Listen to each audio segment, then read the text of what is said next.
there, Stampers, and thanks for joining us today. Check this out. Isn't this the coolest thing? I'm going to teach you how to create this embossed wreath using the Petals of Plenty texture plate for the Big Shot. Isn't it so cool? It's only embossed around the wreath. Alright, I know you're dying to see this. Let's get started. Okay, first for the wreath, I'm going to use the Stampin' Up! Onboard Basics chipboard. I've cut out a 3x3 section of this chipboard. This is the Circles 2 die. It's got 4 circles on it. I'm going to put my chipboard right over the largest circle, sandwich that whole section between 2 cutting pads, and crank it through the Big Shot. And when we're done, we have 1 large circle. Now we're going to take the large circle and place it over the smallest circle. Now the hardest part is lining it up. I just eyeballed it. It doesn't have to be exactly in the center. Make another sandwich out of cutting pads. Run it through the Big Shot again. Now when I open it, don't be alarmed.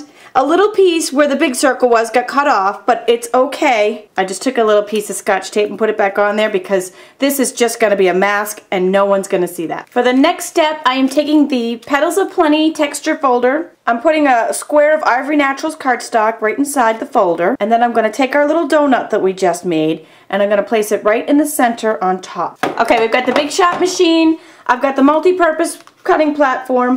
I'm going to place the folder right on top with our donut centered on top of our cardstock. I'm going to put 1 cutting pad on top and run the whole panel through the Big Shot. And when we take this off, voila! Isn't that awesome?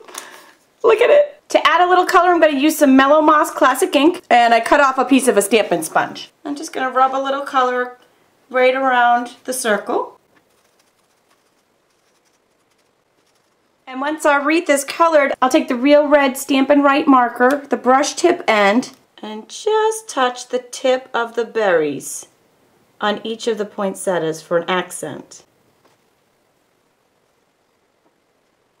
And when that's done, this gets layered with some snail on Real Red and then on Mellow Moss cardstock. Our base panel is Real Red. This is 8.5 by 5.5, just fold it in half. Use a bone folder for a nice crisp fold. This is some fun ribbon. It's called Sleigh Bells from Stampin' Up! It's in their holiday mini catalog. I just layered this right across the center of the Ivory Natural center panel. I took some Always Artichoke for the words. And this word set is called Warm Words. I'm using Be Merry. I should have stamped the words before I attached that, but since I didn't, I'm going to take a little piece of a paper towel to protect the red piece. And I'm going to stamp this really close to the edge here. Some Stampin' Dimensional foam pop dots for the back. These will just give it a little bit more pop. And this is Stampin' Up's wide 5/8 inch Real Red ribbon. And I actually just tied the 2 loops while it was still attached, so I knew exactly how much I needed. Take my favorite pair of craft and paper scissors, just trim that right off. Can stick down with snail or mini glue dots if you have mini glue dots handy. Oh. Isn't this the most awesome card? So cool. I hope you've enjoyed this fun technique today. Be sure to join me again for more cool Stampin' ideas.